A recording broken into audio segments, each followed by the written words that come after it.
تفصیل کے بغیر حدیث اجازت ہو تو سنا دوں. مسند ابو یعلا کی روایت ہے، مسند ابو یعلا کی روایت ہے، غزوہ بدر میں اللہ پاک نے فرشتوں کو بھیجا. آپ جانتے ہیں قرآن مجید میں موجود ہے کہ جاؤ فرشتوں، تمہارا کام لڑنا نہیں ہے اور نہ ہی تمہیں لڑنے مرنے کے لیے پیدا کیا تھا. تم تو تسبیح تحلیل کے اور مدبرات امر والے لوگ ہو. تلواریں پکڑنا جنگ کرنا تمہارا کام، تم نے تو پہلے دن ہی کہہ دیا تھا کہ یہ خون بہانا ان کا کام ہے، ہم تو تسبیح والے لوگ ہیں. مگر آج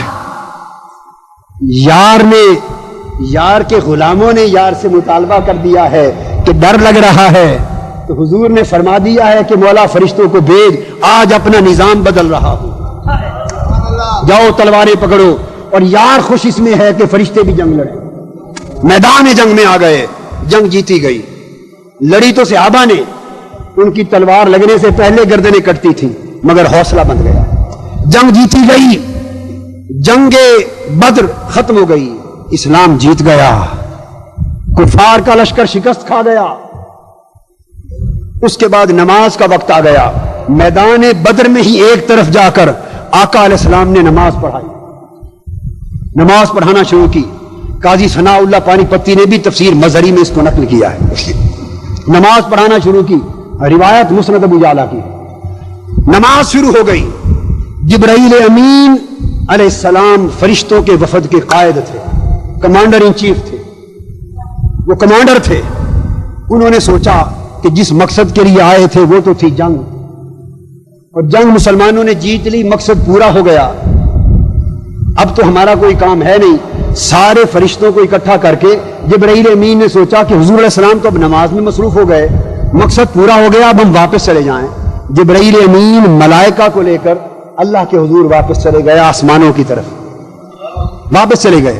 کام ہو چکا، ڈیوٹی پوری ہو گئی، ڈیوٹی بھگتا کے واپس چلے گئے. آسمان کے قریب پہنچے، حکم ہوا خبردار آسمانوں کے دروازے مت کھولے جائیں. کیوں؟ جبرائیل ملائکہ کا پورا لشکر لے کر میرے مصطفیٰ سے اجازت لیے بغیر آ رہا. جبرائیل امین پلٹ آئے. اب حدیث کے الفاظ یہ ہیں کہ پلٹ کر گھوڑے پر سوار تھے. آقا علیہ السلام حالت نماز میں، صحابہ کرام پیچھے ہیں نماز، سامنے کی طرف کھڑے ہو کر آقا کے سامنے آئے اور مسکرائے. مسکرانا اس بات کی علامت تھی کہ حضور میں نے تو یہی سمجھا کہ اجازت لینے کی ضرورت نہیں، پر رب نے آسمانی کائنات میں داخلی نہیں ہوئی اور واپس موڑ دیا. جبرائیل جس محبوب کے لیے بھیجا تھا، ورنہ میں تو ویسے ہی ایک امر سے ہی فتح دے سکتا تھا، اس کی خاطر بھیجا تھا، اس کی اجازت کے بغیر واپس نہیں پلٹ کے آ سکتے. جاؤ اجازت لے کے آؤ. تو اس خیال سے مسکرائے، اور آقا علیہ السلام بھی حالت نماز میں جبرائیل امین کو دیکھ کے مسکرا پڑا. ان کا مسکرانا یہ بتا رہا تھا جبرائیل اب پتہ چل گیا، ہائے ہائے اب پتہ چل گیا نا. یہ راز و نیاز کی بات تھی، مسکراہٹ ہو گئی، ایکسچینج ہو گیا اسماعیل کا. جو حدیث میں بیان کرنا چاہتا ہوں، نماز سے فارغ ہو گئے.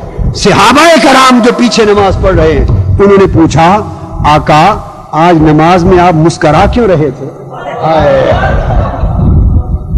نماز میں مسکرا کیوں رہے تھے؟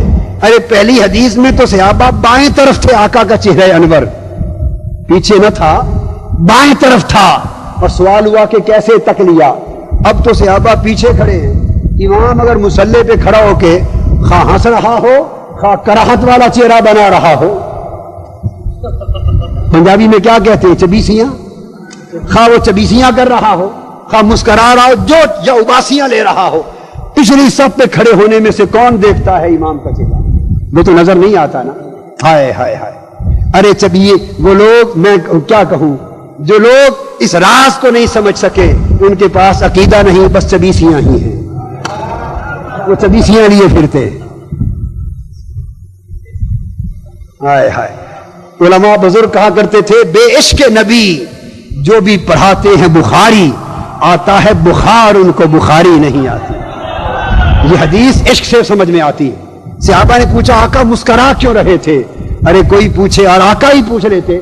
میرا تو چہرہ آگے تھا، تم پیچھے تھے، میرا مسکرانا تم نے کیسے دیکھ لیا؟ حضور نے بھی نہیں پوچھا صلی اللہ علیہ وسلم، اس لیے نہیں پوچھا کہ ان کو بھی معلوم تھا، ان کے بھی معلوم تھا کہ نماز تیرے نظارے کا ایک بہانہ بنا، ہائے ہائے، کہ یہ صحابہ کا معمول ہی تھا کہ نماز رب کی پڑھتے تھے، جلوہ یار کا کرتے تھے۔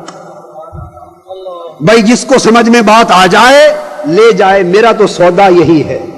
جس کو یہ سودا قبول نہ ہو، نہ جھگڑا کرے نہ فتوے کرے، وہ سودا واپس چھوڑ جائے، ہمارا کوئی جھگڑا نہیں، اور گاہک آ جائیں گے اس کو دے دیں گے، ہمارا سودا تو یہی ہے۔ آقا نے نہیں پوچھا کہ کیسے دیکھ لیا، پتا تھا کہ صحابہ حالت نماز میں بھی اس طرح چہرے کر کر کے مصطفیٰ کا درخت رکھتے ہیں۔ بخاری میں ہے، دائیں جانب بائیں جانب کھڑے ہوتے، نماز شروع ہو جاتی، کئی نماز پڑھتے، کئی حالت نماز میں مصطفیٰ کا رخ تکتے رہتے تھے۔ یہ کیفیت تھی صحابہ کی، ان کی نمازیں ٹوٹتی نہ تھیں بلکہ کامل ہوتی تھی۔ آؤ اس عقیدے کو اپنا لو، یہ مقام مصطفیٰ ہے، یہ مقام مصطفیٰ ہے، اور مقام مصطفیٰ کو تھام لو، اور مقام مصطفیٰ کے تحفظ کے لیے جیو، اور مقام مصطفیٰ کے تحفظ کے لیے مرو۔ جب مقام مصطفیٰ کا عشق دل و جان میں رگ و ریشے میں رچ بس جائے گا تو پھر نظام مصطفیٰ کی سمجھ آ جائے گی کہ جو مصطفیٰ نے دیا وہی حضور کا نظام۔ مقام مصطفیٰ کا تحفظ اور نظام مصطفیٰ کا نفاذ، اس کو اوڑھنا بچھونا بنا لو۔